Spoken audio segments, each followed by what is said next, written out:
Hey guys, how's it going? I'm the Tchenovstok, and welcome to the final episode of the Tchenovstok series.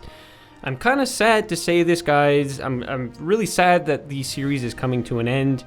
It was a super fun undertaking. It's not something that has been done a ton of times before. You know, it's a pretty unique project, and I was super glad to have, came up with the idea and went through with it.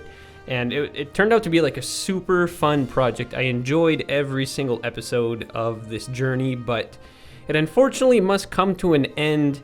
But it will be replaced with another series. I'm not going to give you too many details right now, guys. But don't worry, because tons of other really interesting projects are in the works. So you'll just have to stay tuned for that. This won't really be the last Tchenovstok video, though. I'm going to make a tribute video next. It's just going to highlight all of the different areas that we worked on. It's going to kind of go through the entire series in one video, just kind of to reminisce on all of the moments that were recorded in the city. So yeah, we're just going to kind of glance over the entire city one more time before moving on to let's just call it project number 2 for now. So on multiple occasions throughout the series, I was getting a lot of comments that I should build some Babushka houses around town. That's probably not the term they use specifically. I just refer to these as Babushka houses. And what these are, a Babushka is grandmother in Russian, I believe. So yeah, I mean, typically in any ex-Soviet Union country, you'll have these types of houses dotted around the landscape. So I'm not sure if they're privately owned now, or I didn't really do a ton of research into this. I just figured that I would plop a few of these Babushka houses around town just to fill in a lot of the empty landscape that was around town. Now, a lot of these Babushka houses that I'm going to be placing down occupy some sort of farmland. So some of them are going to have chicken coops, others are going to have cow pastures, so I'm going to create a nice variety of these, but I'm totally speculating on these Babushka houses. I don't know what the typical setting of this would have been in Soviet days, because these look like private homes, and I know private land was totally abolished during the Soviet times. I'm totally speculating with this and going off of what I've seen. I'm sure a lot of you have checked out the Bald and Bankrupt channel on YouTube. It's a fairly big channel now. I've been watching him for the last couple of years. But if you haven't checked him out, I suggest you do. Basically, it's this dude from the UK who left his life behind, and he now travels full time. And he travels to a lot of ex-Soviet republics. And while traveling, he'll often talk to a lot of the local population and ask them questions about how life was during the Soviet times. And it's super interesting because those people will kind of give a first-hand impression of how life was, because I'm part of Western civilization, and we've been fed, and we're constantly being fed propaganda and things that might not necessarily be true about Russia and the Soviet Union and whatnot. So it's really interesting to see the perspective of those people. Now, what I find fascinating is a lot of the people from the really poor republics nowadays, like Moldova and Georgia, a lot of people are upset that the Soviet Union dissolved. Now, the reason, I'm assuming that back in the Soviet days, Russia was probably funding a lot of those places and, providing jobs and whatnot to all the people. So when the Soviet Union dissolved, all those people were just kind of out of jobs, and the economy tanked and whatnot. So of course those people are going to have a very positive outlook on the Soviet Union. But anyways, it's just such an interesting channel, and that's actually served as inspiration for this series, because it's exposed a lot of Soviet history and whatnot. So anyway, a lot of these Babushka houses that I'm building today are based off of what I've seen on that channel. But let me know, guys. Let me know if I'm getting any of this correct. And let me know the proper term for these. I'm sure Babushka houses are not the correct term. I just call them babushka houses because this is where like you would typically go find your grandma in Russia. That's like the mental picture I have.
Now, this episode would have been super short had I only built babushka houses, because there's only so many variations that you can build.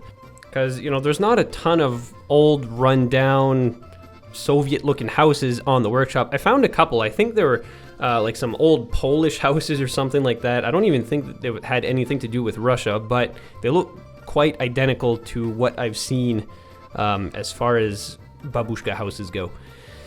So what I decided to do, just to elongate this episode as much as possible, is I've created these little districts here. There's like these little residential areas, and they contain public housing. And I actually got this idea from Call of Duty. So I've been playing a little bit of COD lately in my spare time, and of course, you guys might be familiar with the city of Verdansk that Call of Duty Warzone is based in, and just, you know, studying the map a little bit, there's a few places where you'll see a couple of these houses, so that's kind of where I got the idea. So that'll add a couple of minutes to this episode, and I almost forgot. This is the last part of this episode, the last little mini project. So this is the infamous giant radar tower near the city of Pripyat. Just a few kilometers outside the city of Pripyat, like really close to the Chernobyl power plant, is this giant radar tower, which I'm totally unsure of what it was for. Maybe some sort of testing equipment or some experimental things going on. I have no idea. It's just this random huge radar array that's kind of like, it's in the middle of the woods now because of how dilapidated it's become, and I think part of it's collapsed now, if I'm not mistaken. But yeah, it's kind of an icon of the Chernobyl area. So I think if you go on a tour of the Chernobyl area, a lot of the times they're going to bring you over to this radar tower. There was a little bit of a hill here. It's a little incline, so I figured this was a perfect spot for this radar tower. It kind of overlooks the entire city and the power plant, so you get a nice view of both. So I took a couple of minutes and built that. It's kind of like a little Easter egg, if you will.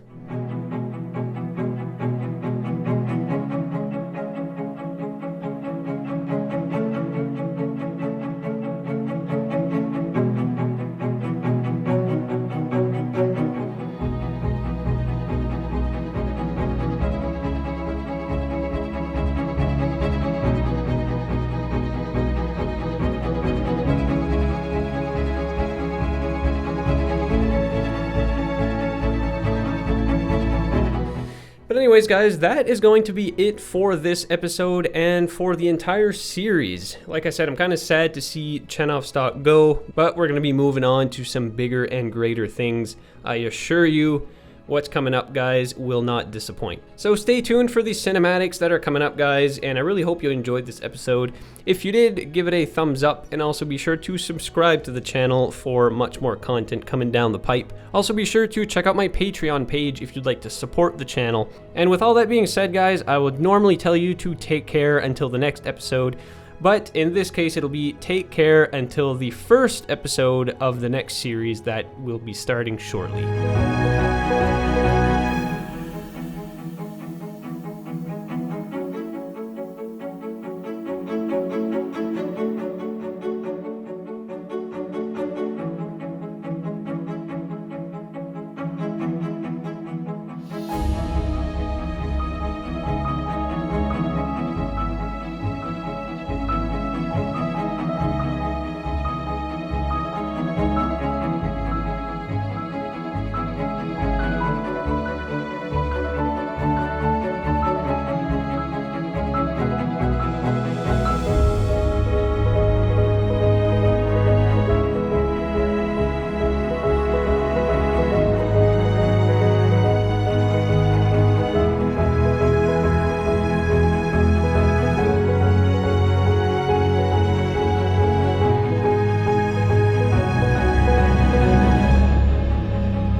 Well, guys, before officially ending this episode, we have one more thing to cover, and that is a brand new patron who just hopped on board. He goes by the name of Lars, and Lars was more interested in the Tchenovstok series, so I told him, hey, why don't I just give you a house in Tchenovstok? So this is Lars's home, just outside of downtown Tchenovstok, literally like a 2-minute drive or a 5-minute walk. He has his own little farmland here, some potatoes and some wheat.